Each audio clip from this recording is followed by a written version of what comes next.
Kirakom, bonjour à tout le monde.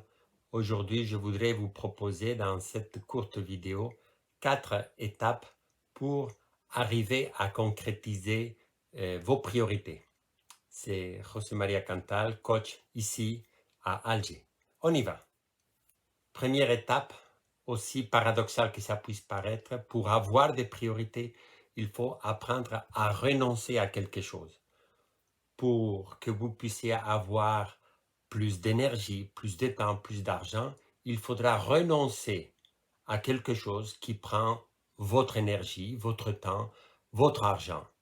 Donc, pour avoir des priorités, il faut savoir dire non. Non à la vie que vous aviez avant, non à l'emploi du temps que vous aviez jusqu'à présent, non aux personnes que vous fréquentiez, non aux dépenses que vous faisiez.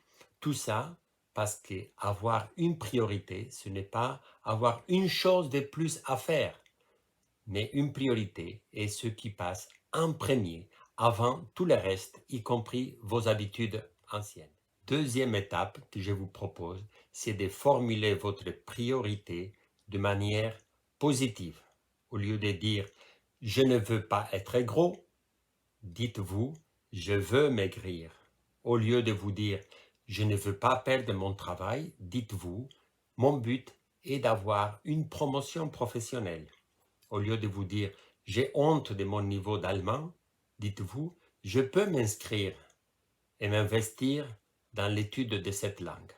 De cette manière, vous produisez en vous une énergie positive qui va vous aider à surmonter les obstacles dans la réalisation de votre objectif.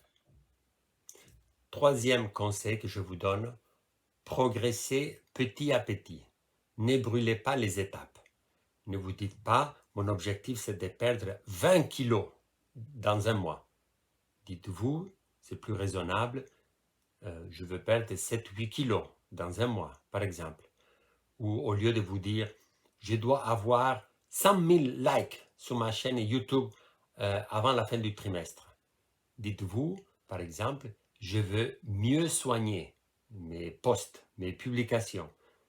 Au lieu d'avoir une trop grande ambition qui risque, en cas d'échec, de vous pousser à conclure que votre objectif n'était pas réalisable et donc avoir un découragement très grand, acceptez de progresser petit à petit. C'est beaucoup mieux de se réjouir des petites avancées que de s'énerver parce qu'on n'arrive pas à avoir les grands objectifs et conclure que notre priorité était impossible à réaliser. Et quatrième conseil que je vous donne, persévérez. Soyez indulgent envers vous-même si jamais vous ne progressez que très peu. Soyez indulgent et rappelez-vous la formulation de votre priorité que vous aviez dans le numéro 2 de cette vidéo. Pensez à la joie que vous aurez en persévérant. Regardez-vous en train de réussir, restez fidèle à votre but, pensez positif pour avoir de l'énergie positive. Donc, ne vous découragez pas, persévérez. Merci beaucoup de votre patience, j'espère que ça pourra vous aider.